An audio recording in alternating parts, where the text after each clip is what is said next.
की और अब हम बात करेंगे एक विरोध प्रदर्शन की, जो कि उत्तराखंड में किया गया। बता दें कि इन दिनों प्रदेश में विभिन्न संगठन और संघ द्वारा अपनी मांगों को लेकर के धरना प्रदर्शन किया जा रहा है। वहीं पर मजदूर संगठन और आशा वर्कर्स द्वारा यहां पर देहरादून डीएम कार्यालय का घेराव किया गया और राज्य सरकार के खिलाफ जमकर नारेबाजी भी की गई।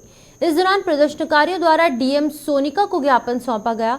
बता दें कि ट्रेड यूनियन अध्यक्ष समर भंडारी का यहां पर यह कहना है कि लाखों पद उत्तराखंड में रिक्त है, लेकिन सारे स्थायी पद समाप्त कर कॉन्ट्रैक्ट पर लेबर्स को रखा जा रहा है और उन्हें गुलाम बनाया जा रहा है। इसीलिए आज उत्तराखंड के तमाम ट्रेड यूनियन संगठन द्वारा इस प्रतिरोध को व्यक्त किया गया और अगर सरकार द्वारा उनकी जायज मांगे मानने के लिए तैयार नहीं हुए तो उनके द्वारा उग्र प्रदर्शन किया जाएगा।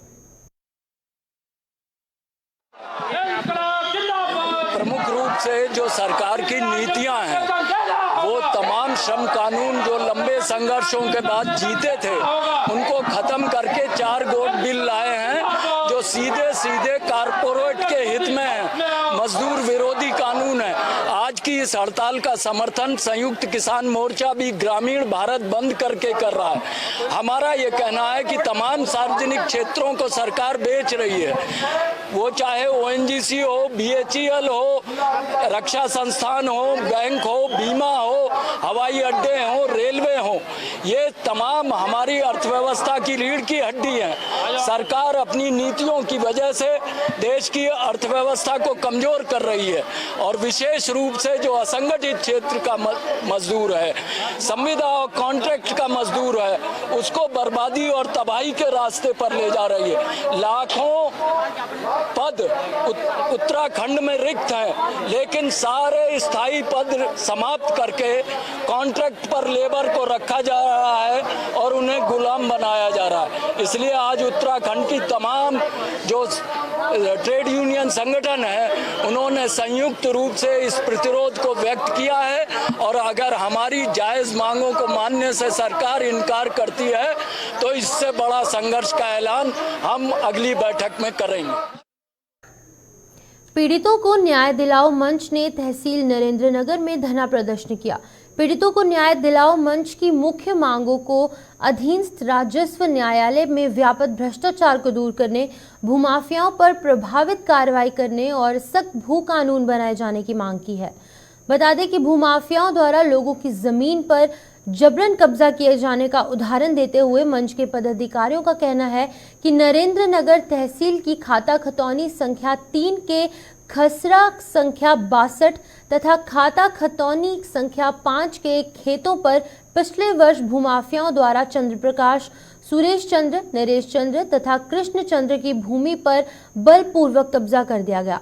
राजस्व न्यायालय ने चंद्र भाइयों के हक में अंतरिम आदेश पारित किया है, मगर अभी तक न्यायालय के आदेश का पालन नहीं किया गया। हम यहाँ सख्त भू कानून और मूल निवास के लिए संघर्ष कर रहे हैं। आज हमारा यहाँ 1 दिवसीय धरना है। मामला जामरी काटल का है। यहाँ का मूल निवासी नरेश बौठियाल, उसकी जमीन पर भूमाफिया कब्जा कर रहे हैं। पटवारी मिला हुआ है, पुलिस वाले मिले हुए हैं, एसडीएम मिला हुआ है, तहसीलदार मिला हुआ है।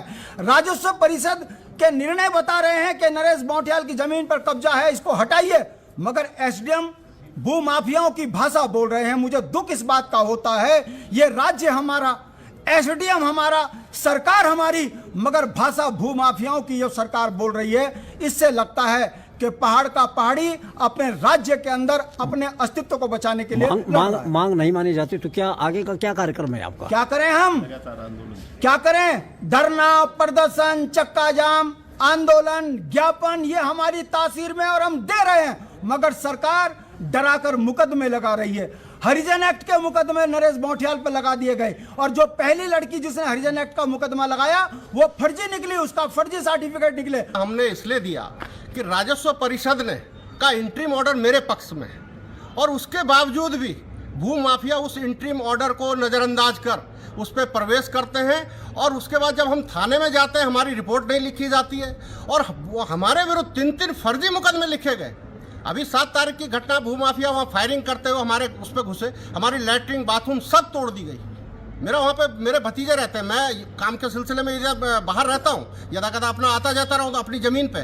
वो ज़मीन मेरे फादर ने सन 75 में खरीदी थी। फर्जी जाति प्रमाण पत्र के लोगों को एससी बताकर हमारी ज़मीन को स्टेट में मर्ज कर। ये जो फायरिंग की बात कर रहे हैं आपने, इसकी रिपोर्ट दर्ज हाँ, की है इसकी क्या? रिपोर्ट दर्ज है इसकी, जब 9 तारीख को मेरी पत्नी वहाँ पे भूख हड़ताल पर बैठी तब जाके हमारी रिपोर्ट दर्ज करी। और उसके बाद इस काम को हमें बैलेंस करने के लिए पुलिस ने पहले तो हल्की धाराओं में हमारी रिपोर्ट लिखी और उसके बाद भूमाफियाओं की रिपोर्ट लिख दी हमारे विरुद्ध SC/ST एक्ट में। भू माफियाओं के द्वारा जो भ्रष्टाचार अत्याचार यहाँ के मूल निवासियों के साथ किया जा रहा है, उसके खिलाफ ये नरेंद्र नगर में एक दिवसीय हमारा धरना यहाँ पर दिया गया है। और आपके माध्यम से हम माननीय SDM साहब को और SDM साहब की ही नहीं बल्कि उत्तराखंड के मुख्यमंत्री जो संविधान की कॉपी लेकर के पकड़ करके अपने यह जताना चाह रहे हैं कि हम उत्तराखंड के लिए ये कानून बना रहे हैं। हम तो कह रहे हैं कि अगर आप धाकर धामे हैं, जब तो आप वो जो उत्तराखंड की मिट्टी से आप पैदा हुए हैं, तो उस मिट्टी को अपने हाथ में लेकर के आप उत्तराखंड की जनता को कहो ना कि मैं धाकर हूँ, मैं उत्तराखंड में मूल निवास लागू कर रहा हूँ। आप उसके लिए बात करिए। आप तो भू माफियों को सरेआम संरक्षण दे करके जो है ऐसे जो वहाँ के मूल निवासी हूँ उनको आप पीड़ित प्रताड़ित करने का काम कर रहे हैं। और आपके माध्यम से मैं इतना उत्तराखंड के मुख्यमंत्री से कहना चाह रहा हूँ कि उत्तराखंड राज्य हमने जिन उद्देश्यों से बनाया उसकी लड़ाई तब से लेकर के आज तक लड़ रहे हैं। अगर आपने इस मामले में अगर कार्रवाई नहीं करी तो आप ये तहसील नरेंद्र नगर नहीं, पूरा उत्तराखंड के तहसील ही नहीं बल्कि आपके मुख्यालय में, आपके कार्यालय में, आपके आवास में भी अगर हमको घेराव करना पड़ेगा तो हम उसमें घेराव करेंगे, पीछे नहीं हटेंगे।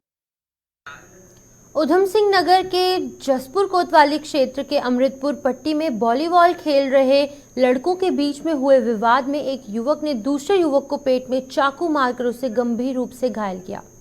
वहीं पीड़ित के परिजनों के आधार पर पुलिस ने मुकदमा दर्ज कर एक आरोपी युवक को गिरफ्तार कर लिया है, दूसरा अभी फरार है।